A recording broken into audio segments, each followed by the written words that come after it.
Assalamualaikum warahmatullahi wabarakatuh. Kembali lagi di channel Tiang Politik, channel yang aduh deh tajam banget. Jos, jos, jos. Propaganda Barat gagal total.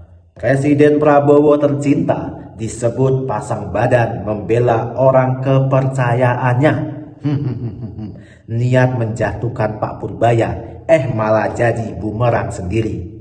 Belakangan ini, Menteri Keuangan kita, Bapak Purbaya, mendapat kritikan dari beberapa pengamat ekonomi.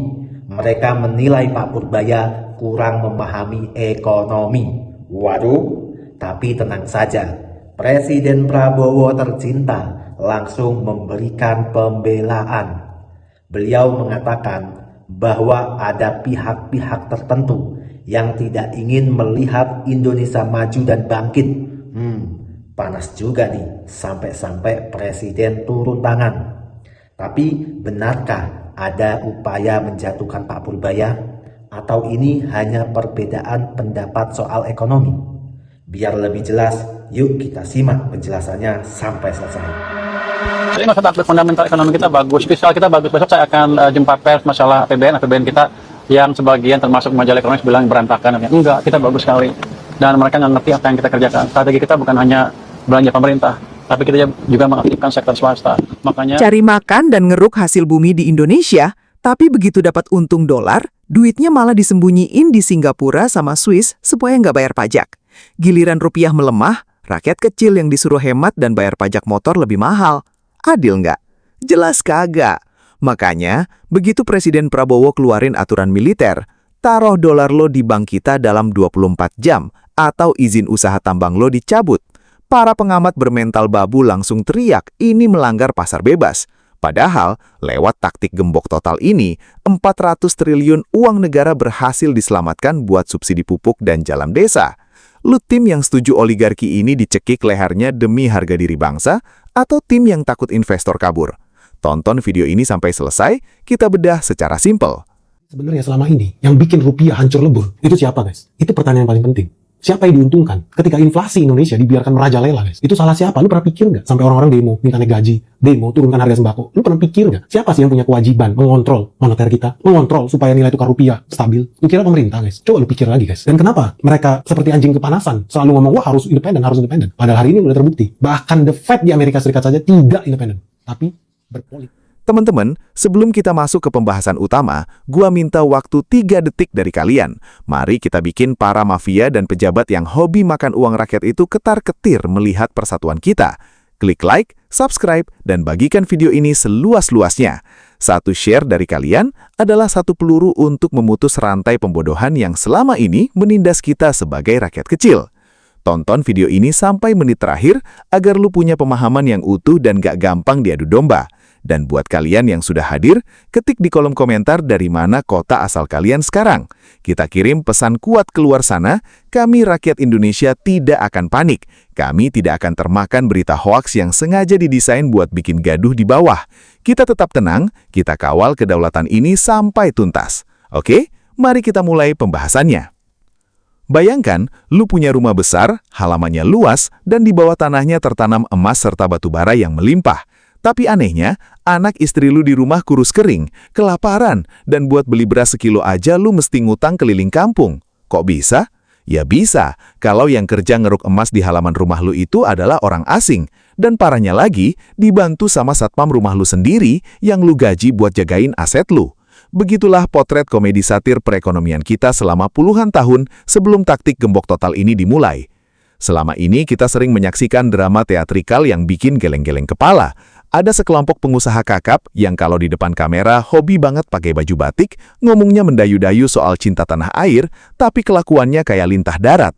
Mereka ngeruk nikel kita, babat hutan kita, ambil batu bara kita, lalu begitu barangnya laku dijual dalam bentuk dolar, dolarnya langsung diterbangin manja pakai jet pribadi buat diparkir di Singapura atau disembunyiin di dalam brankas rahasia Bank Swiss. Alasan mereka apa? Biar nggak kena pajak, atau bahasa kerennya, tax avoidance. Nah, giliran stok dolar di dalam negeri langka dan nilai rupiah kita mulai lemas, tebak siapa yang disuruh menanggung bebannya? Bukan mereka, melainkan kita, rakyat kecil yang bayar pajak motor aja mesti telat demi bisa beli susu anak. Kita dipaksa hemat, dipaksa bayar pajak lebih mahal, sementara para oligarki hitam itu tetap asyik foya-foya di luar negeri menggunakan kekayaan alam yang sejatinya milik bersama. Ini bukan lagi sekadar salah urus ekonomi, ini adalah bentuk perbudakan modern yang dilegalkan oleh kemunafikan. Untungnya, di tahun 2026 ini skenario licik tersebut langsung ditabrak belakang oleh ketegasan militer. Lewat kejeniusan regulasi baru, pemerintah memasang tembok tebal bernama Gembok Total Arus Modal. Aturannya sangat sederhana dan nggak pakai bahasa langit yang bikin pusing orang awam. Setiap dolar hasil bumi Indonesia wajib hukumnya pulang kampung dan masuk ke rekening bank dalam negeri dalam waktu 1 kali 24 jam setelah transaksi. Gak cuma itu, duitnya wajib mengendap minimal 6 bulan di Bank Himbara. Sistem pelacakan digitalnya dibuat seketat mungkin, memantau setiap butir komoditas yang keluar dari pelabuhan kita secara real time. Begitu ada pengusaha nakal yang mencoba protes pakai alasan klasik, kalau aturan ini mengganggu arus kas perusahaan atau bikin iklim investasi jadi seram, langsung disemprot dengan ultimatum pedas. Kalau nggak sanggup ikut aturan main NKRI, silahkan jual tambang lo sekarang juga ke BUMN atau ke pengusaha lokal yang beneran punya jiwa nasionalis. Indonesia nggak butuh pengusaha egois yang cuma mau menguras tanahnya, tapi ogah ikut membangun bangsanya. Langkah taktis ini otomatis memotong jalur amunisi para spekulan global di Wall Street yang biasanya memanfaatkan aliran dana gelap tersebut untuk mempermainkan mata uang kita. Ketika pasukan uang panas mereka dikunci rapat di bawah bantal Ibu Pertiwi, kekuatan para cukong internasional itu langsung gembos seketika, seperti balon bocor. Teman-teman, kita tuh punya sejarah kelam di tahun 1998, di mana kita harus ngemis minta bantuan IMF. Lalu ujung-ujungnya malah kita diperbudak dan aset-aset negara dikuras. Ketegasan pemerintah untuk menolak bantuan IMF kali ini membuktikan bahwa kita bukan bangsa lemah. Kita ini kaya raya, punya segalanya. Kita punya barangnya, kita punya pasarnya, dan sekarang kita juga punya nyalinya. Ayo kita simak lagi. Begitu pintu gerbang keuangan kita digembok rapat, mulailah babak drama baru yang gak kalah kocak. Lu tahu sendiri kan, kalau para cukong internasional dan lintah darat global sudah mulai kehilangan jalur rampokan duitnya, senjata andalan mereka berikutnya pasti cuma satu, pakai mesin propaganda media massa. Disinilah perang urat syaraf atau psychological warfare dimulai. Media-media ekonomi kaliber internasional yang biasanya disembah sama para pengamat bermental inlander, sebut saja Reuters, Bloomberg, atau Financial Times, tiba-tiba kompak bikin narasi horor tentang Indonesia. Judul-judul beritanya dibikin seram setengah mati. Tipe berita yang kalau lu baca sambil ngopi pagi bisa bikin jantungan seketika. Rupiah terjun bebas. Kebijakan nasionalisme proteksionis Indonesia mengancam stabilitas kawasan. Atau, investor global mulai kehilangan kepercayaan pada pemerintah. Halah, Pret. Lu jangan mau kemakan taktik kuno begini. Ini semua sebetulnya cuma teror mental yang sengaja didesain untuk bikin rakyat kecil panik. Target mereka itu simpel. Mereka pengen rakyat Indonesia buru-buru antre di money changer buat nukar rupiah mereka ke dolar. Kalau rakyat panik dan ikutan borong dolar, terjadilah yang namanya panik buying, dan ekonomi kita beneran kolaps sesuai ramalan busuk mereka. Licik banget, kan? Tapi mereka lupa kalau Menteri Keuangan kita sekarang bukan tipe pejabat yang gampang gemetaran dengar gertakan kertas. Alih-alih bikin konferensi pers dengan muka pucat atau buru-buru minta ampun, pemerintah malah menanggapi serangan media asing ini dengan senyuman santai. Ini bukan senyum pasrah ya, tapi senyum ngetawain kebodohan para analis global itu. Mengapa bisa sesantai itu? Karena disinilah letak kegeniusan taktik membalikan peluru menjadi keuntungan ekspor, atau dalam istilah kerennya, membuat para spekulan itu kena prank paling epik sepanjang sejarah ekonomi modern. Ketika para spekulan asing sibuk menekan dan menggoreng nilai rupiah di pasar spot luar negeri, agar terlihat melemah di atas kertas, pemerintah justru sengaja membiarkannya. Kenapa? Karena di saat yang sama, kita sudah mengunci semua dolar hasil ekspor di dalam negeri. Ingat, produk ekspor Indonesia sekarang bukan lagi bahan mentah yang harganya murah meriah kayak zaman dulu. Berkat program hilirisasi penuh, yang kita jual ke luar negeri adalah barang setengah jadi dan barang jadi hasil olahan pabrik kita sendiri, seperti besi baja dan baterai nikel yang harganya selangit. Nah, sekarang pakai logika warung kopi. Ketika barang-barang mahal itu dijual ke luar negeri, kita menerimanya dalam bentuk nilai dolar yang sangat tinggi. Sementara itu, biaya produksi, gaji buruh, dan operasional pabrik di dalam negeri semuanya dibayar pakai rupiah. Begitu dolar hasil panen raya ekspor itu masuk, aturannya kan saklek, gak boleh mampir ke Singapura atau Swiss lagi, melainkan wajib langsung dikunci di bank BUMN kita. Hasilnya, pengusaha ekspor kita untung besar-besaran, dan cadangan devisa real negara kita justru makin gemuk dan tebal, karena pasokan dolar mengalir deras tanpa bisa kabur kemana-mana. Jadi, sementara para spekulan global itu sibuk buang-buang duit buat nekan rupiah lewat instrumen digital fiktif di Bursa London atau New York, di dunia nyata, Indonesia justru lagi panen dolar secara sukarela dari kebodohan mereka sendiri. Mereka yang nekan, kita yang panen raya. Ini adalah bentuk nasionalisasi strategis yang nyata. Selama tinggal formula usang dari lembaga keuangan internasional yang sukanya mendikte dan mengikat leher rakyat kecil dengan utang baru. Kita punya barangnya, kita punya pasarnya, dan sekarang kita punya keberanian untuk menentukan aturan main kita sendiri di atas tanah air kita. Nah, sekarang mari kita bongkar rahasia paling membumi yang bikin para ekonom lulusan Harvard pusing sampai botak 7 keliling. Mereka itu herannya setengah mati. Kok bisa sebuah negara digempur habis-habisan oleh monster dolar di pasar saham Jakarta, tapi kehidupan masyarakat di tingkat bawah tetap adem ayem? Jawabannya sangat sederhana, karena benteng pertahanan ekonomi terkuat bangsa ini bukan berada di gedung-gedung pencakar langit yang isinya orang-orang berdasi penikmat kopi mahal, melainkan ada di pasar-pasar tradisional dan desa-desa tempat rakyat kecil mengais rezeki. Mari kita pakai logika warung kopi yang paling ringkas. Para spekulan asing di Wall Street sana mengira kalau mereka menaikkan kurs dolar sampai tinggi, rakyat Indonesia bakal langsung nangis-nangis, panik, dan bikin kerusuhan kayak tahun 98 lalu.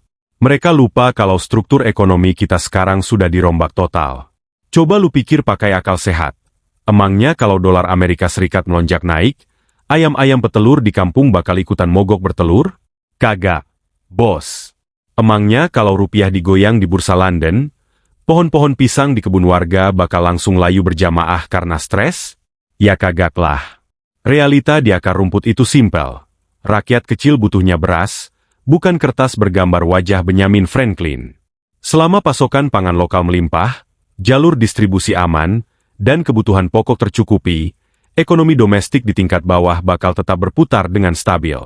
Orang desa yang lagi panen padi, panen jagung, atau abang-abang yang lagi jualan bakso keliling gak butuh dolar buat belanja. Selama perut rakyat di desa aman, spekulan asing mau teriak krisis sampai urat lehernya putus juga kagak bakal ngaruh ke kehidupan sehari-hari kita. Disinilah letak keadilan yang sesungguhnya. Duit ratusan triliun hasil gembok aset para pengusaha nakal dan oligarki hitam yang kita bahas tadi, sebagian besar langsung dialirkan pemerintah untuk memperkuat sektor mikro ini. Dana melimpah itu dipakai untuk menaikkan subsidi pupuk bagi petani, memperbaiki jalan-jalan desa supaya ongkos angkut sayur murah, dan membangun lumbung pangan di berbagai daerah. Jadi, ketika orang asing sibuk mau memboikot kita dari luar, ekosistem ekonomi dalam negeri kita justru makin mandiri, kokoh, dan kebal terhadap badai global. Kita memutus rantai ketergantungan menahun yang selama ini mencekik kita secara halus. Kalau dulu mau bangun jembatan harus pinjam dolar, sekarang kita pakai semen sendiri, aspal sendiri, baja sendiri, dan uang sendiri. Ini adalah bentuk perlawanan yang paling cerdas dan elegan. Kita gak perlu demo di depan kedutaan asing sambil bakar-bakar bendera yang cuma bikin capek badan. Cara terbaik untuk melawan keserakahan kapitalisme global adalah dengan cara berhenti menjadi budak dari sistem keuangan yang mereka ciptakan sendiri demi keuntungan mereka sendiri. Target pasar utang mereka di Indonesia hilang seketika, dan skenario mereka untuk menjebak kita dalam lingkaran setan utang luar negeri gagal total. Kunci utama kemenangan kita sekarang ada di tangan kita sendiri, yaitu persatuan dan ketenangan rakyat. Para mafia dan antek asing itu cuma punya satu kartu as yang tersisa, yaitu memecah belah fokus kita lewat hoaks agar kita saling curiga dan bikin kegaduhan di dalam negeri. Kalau kita panik dan membuat politik bergoyang, barulah mereka punya celah buat masuk lagi dan merampok kekayaan kita. Makanya, respons terbaik kita sebagai rakyat yang cerdas adalah tetap tenang, tidak panik, terus produktif di sektor masing-masing, belanja di pasar tradisional, dan hidupkan UMKM lokal. Mari kita tunjukkan pada dunia, ini rumah kita, Ini aturan kita, dan masa di mana Indonesia bisa digerta pakai kurs mata uang sudah resmi berakhir. Sebagai rakyat kecil yang setiap hari berjuang di garis depan kehidupan, entah itu di sawah, di pasar, di jalanan, atau di dalam warung kopi, kita seringkali disuguhkan oleh berbagai tontonan yang membingungkan. Layar televisi dan media sosial kita terus-menerus dipenuhi oleh angka-angka kurs mata uang, grafik ekonomi yang naik turun, serta perdebatan para pengamat yang menggunakan bahasa-bahasa tinggi yang sulit kita cerna. Di tengah riuhnya kabar burung dan tekanan dari luar, satu hal yang paling kita butuhkan hari ini adalah ketenangan pikiran dan kejernihan hati. Harapan terbesar kita semua adalah agar seluruh rakyat Indonesia, dari ujung Sabang sampai ke pelosok Merauke, tidak mudah panik dan tidak gampang termakan oleh berita-berita hoaks yang sengaja disebarkan untuk membuat kita ketakutan. Kita harus menyadari bahwa kepanikan adalah musuh terbesar kita di dalam rumah sendiri. Ketika kita panik, kita cenderung mengambil keputusan yang salah. Ketika kita panik, kita menjadi mudah curiga kepada tetangga sendiri, mudah menyalahkan keadaan, dan tanpa sadar ikut memperkeruh suasana. Berita hoaks atau kabar bohong itu ibarat racun yang disuntikan secara perlahan ke dalam pikiran kita. Tujuannya cuma satu, yaitu membuat rakyat di tingkat bawah merasa bahwa negara ini sedang hancur, sehingga kita saling sikut, saling demo, dan membuat situasi di dalam negeri menjadi gaduh. Padahal, kalau situasi di dalam negeri gaduh, yang paling diuntungkan adalah para spekulan global, mafia ekonomi, dan antek-antek asing yang selama ini mengincar kekayaan alam kita. Mereka sangat senang kalau kita lemah dari dalam, karena di saat itulah mereka bisa kembali masuk dan merampok apa yang kita miliki tanpa ada perlawanan. Oleh karena itu, mari kita bersama-sama membangun benteng pertahanan di dalam diri kita masing-masing. Jangan langsung percaya pada judul berita yang bombastis dan menakut-nakuti. Saring dulu sebelum kita membagikannya ke grup-grup WhatsApp keluarga atau teman. Pakai logika sederhana kita sebagai orang awam. Selama di pasar-pasar tradisional bahan pangan masih melimpah, selama para petani masih bisa turun ke sawah dengan tenang, dan selama roda ekonomi mikro di sekitar kita masih berputar menggunakan rupiah, maka hidup kita akan baik-baik saja. Kita tidak butuh dolar Amerika untuk membeli beras di warung sebelah. Kita tidak butuh restu dari lembaga keuangan internasional untuk sekadar mengolah tanah kita sendiri. Kekuatan sejati bangsa ini ada pada kebersamaan kita di akar rumput. Mari kita buktikan kepada dunia luar, dan kepada para mafia yang hobi bermain di air keruh, bahwa rakyat Indonesia hari ini adalah rakyat yang cerdas dan bersatu. Persatuan kita tidak bisa dibeli dengan uang, dan tidak bisa digoyang dengan hoaks picisan di media sosial. Sejarah sudah membuktikan bahwa bangsa ini bisa merdeka dan berdiri tegak bukan karena kita punya banyak uang, melainkan karena kita punya modal yang jauh lebih mahal, yaitu gotong royong dan rasa persaudaraan yang kuat. Ketika ada tetangga yang kesusahan, kita bantu. Ketika ada UMKM lokal di sekitar kita belanja di sana untuk menghidupkan ekonomi tetangga kita sendiri. Dengan cara-cara sederhana seperti inilah kita sedang melakukan perlawanan nyata terhadap keserakahan sistem global. Kita tunjukkan bahwa Indonesia adalah bangsa yang besar yang memiliki harga diri tinggi, yang tidak akan pernah mau lagi didekte atau ditakut-takuti oleh siapapun. Di tengah perjuangan yang berat untuk mengembalikan kedaulatan ekonomi ini, kita juga tahu bahwa beban yang dipikul oleh para pemimpin kita tidaklah ringan. Menghadapi gempuran dari luar, sekaligus membersihkan musuh dalam selimut seperti para koruptor dan oligarki hitam yang hobi memarkir uang di luar negeri, membutuhkan keberanian yang luar biasa dan kekuatan fisik yang prima. Maka dari itu, dari lubuk hati yang paling dalam, kita sebagai rakyat kecil tak putus-putus memanjatkan doa terbaik untuk beliau, Presiden Prabowo Subianto, dan seluruh jajaran pemerintahan yang beneran tulus berjuang demi rakyat. Ya Allah, Tuhan yang Maha Kuasa, kami mohon kepadamu, berikanlah kesehatan yang paripurna kepada pemimpin kami. Berikanlah beliau kekuatan lahir dan batin untuk terus berdiri tegak di depan, menjadi perisai bagi rakyat kecil, dan menjadi panglima di dalam menghadapi para perampok kekayaan negara. Lindungilah beliau dari segala macam tipu daya, fitnah, dan niat jahat orang-orang yang tidak suka melihat bangsa ini bangkit dan mandiri. Berikanlah beliau umur yang panjang yang penuh dengan keberkahan, ketajaman berpikir di dalam mengambil kebijakan, serta keikhlasan yang tidak pernah padam untuk mengabdi kepada Ibu Pertiwi.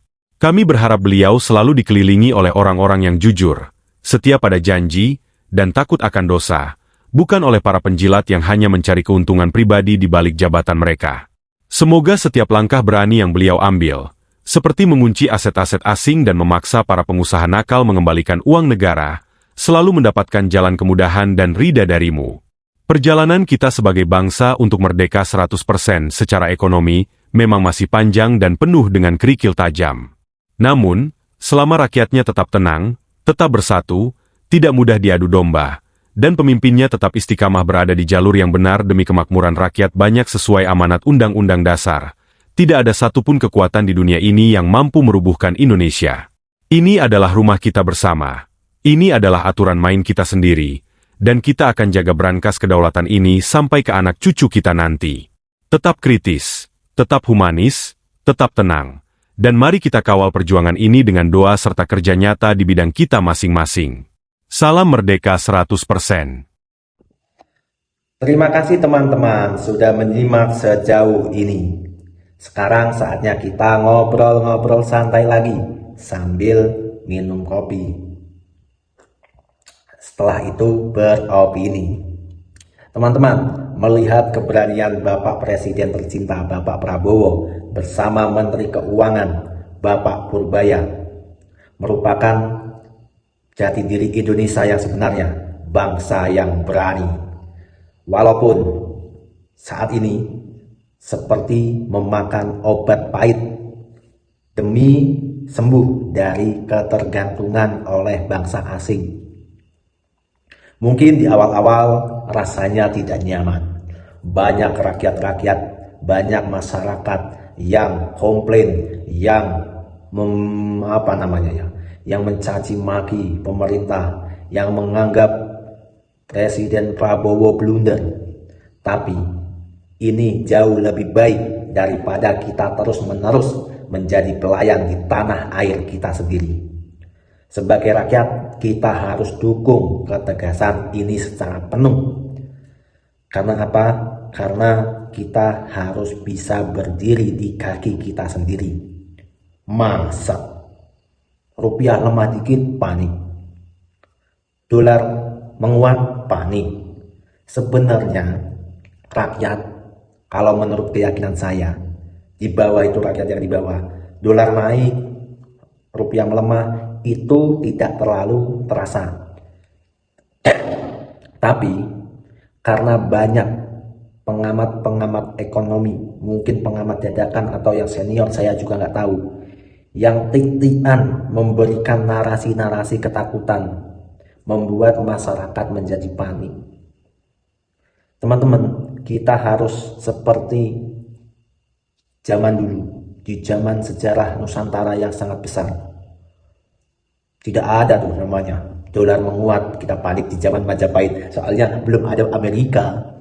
Tapi lihatlah teman-teman dan saudara-saudara kita seperti yang diceritakan oleh KTM, suku Badui atau ya masyarakat Badui. Teman-teman dan saudara-saudara kita masyarakat Badui itu sangat kuat. Karena apa? Pangannya kuat,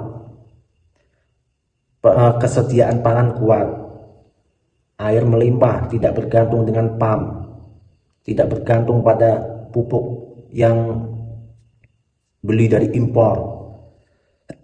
Kita kalau mau menjadi bangsa kuat, kita harus seperti itu, harus mandiri. Karena apa? Alam kita sudah menyediakan semuanya. Maaf saya agak batuk teman-teman. Teman-teman, kalau kita pikir-pikir ya, setiap kali dolar naik, rupiah melemah, media luar negeri seringkali bikin berita yang nakut-nakutin, seolah-olah Indonesia itu bakal hancur, Indonesia gelap, Indonesia bakal kiamat.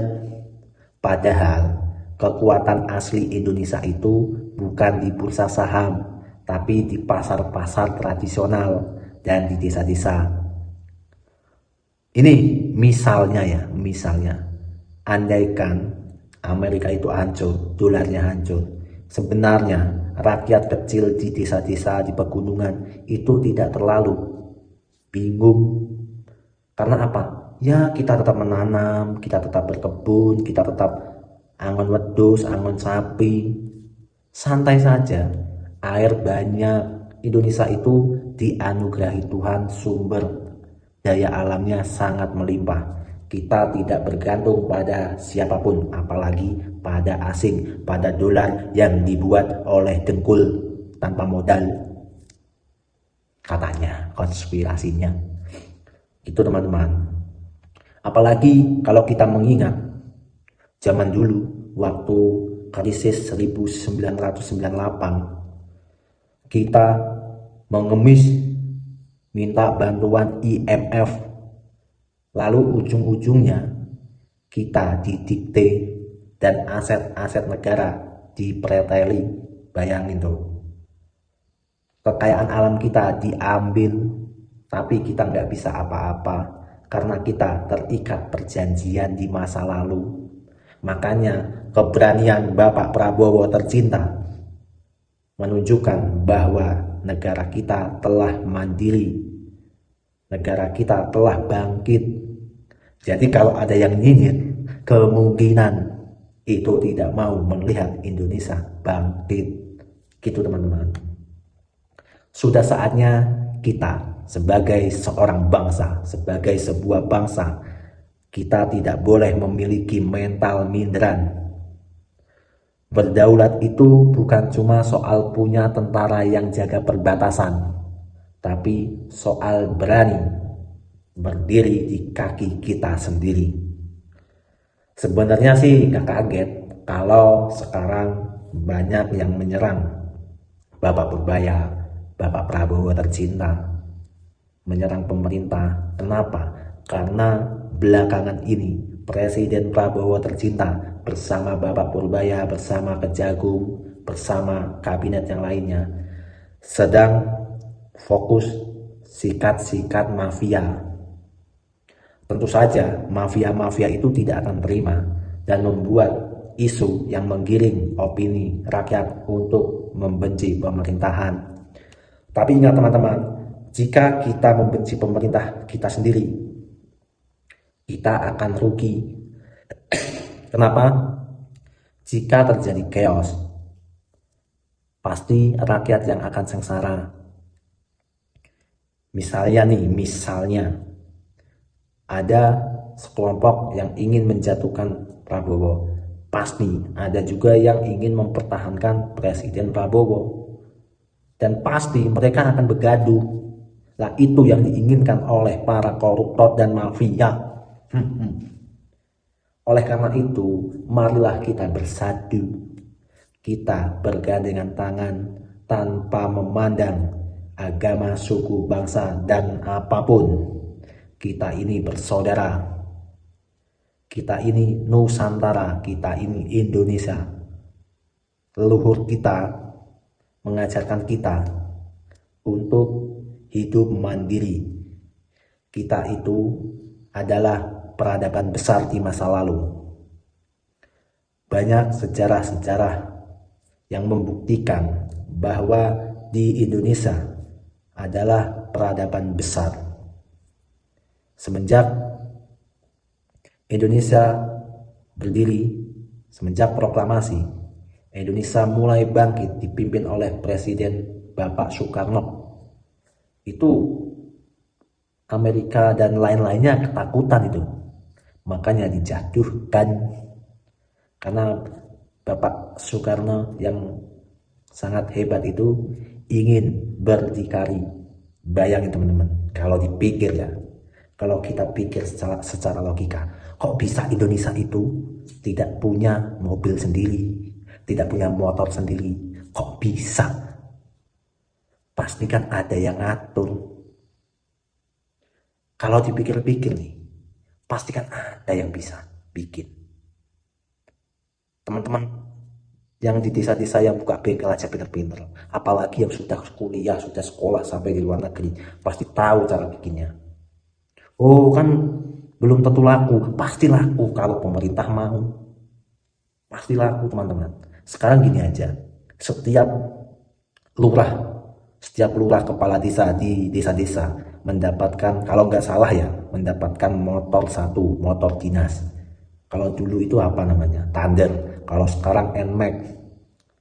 Nah, sekarang pemerintah itu bikin pabrik motor, asli Indonesia, terus dibagikan ke lurah-lurah itu. Jadi anggarannya nggak buat beli NMAX, tapi buat beli motor asli Indonesia. Nah, banyak nih lurah-lurah yang memakai motor itu. Pasti ada orang yang melihat dan pengen DPR pakai mobil asli Indonesia. Gubernur wajib mobil-mobil dinas itu wajib. Lama-lama kan sama aja dipromosikan. Pasti ada rakyat yang minat. Tapi kok nggak begitu? Pasti ada yang ngatur. Dalam keyakinan saya, entah benar, entah salah. Itu teman-teman. Ya intinya, janganlah kita mencaci Bapak Purbaya, Bapak Prabowo. Karena apa? Beliau bekerja untuk kita. Presiden Prabowo, dalam keyakinan saya, beliau tulus kerja untuk rakyat. Di umur beliau yang sekarang katanya udah 75 tahun, beliau masih mau mikirin rakyat Indonesia. Sekarang beliau berteman dengan Bapak Jokowi yang dulu adalah rivalnya. Itu pun juga ada yang panik. Harusnya kita senang para pemimpin kita bersatu, gitu loh teman-teman. Ya udah, terima kasih telah mendengarkan ocehan saya. Jangan lupa dukung channel ini karena channel ini saya buat untuk kita bersuara. Sampai jumpa di video selanjutnya. Jangan lupa subscribe, like, komen, dan apapun. Terima kasih. Apa lagi ya? Ya udah, itu aja teman-teman. Apabila ada kata-kata yang salah, saya mohon maaf. Wassalamualaikum warahmatullahi wabarakatuh. Merdeka.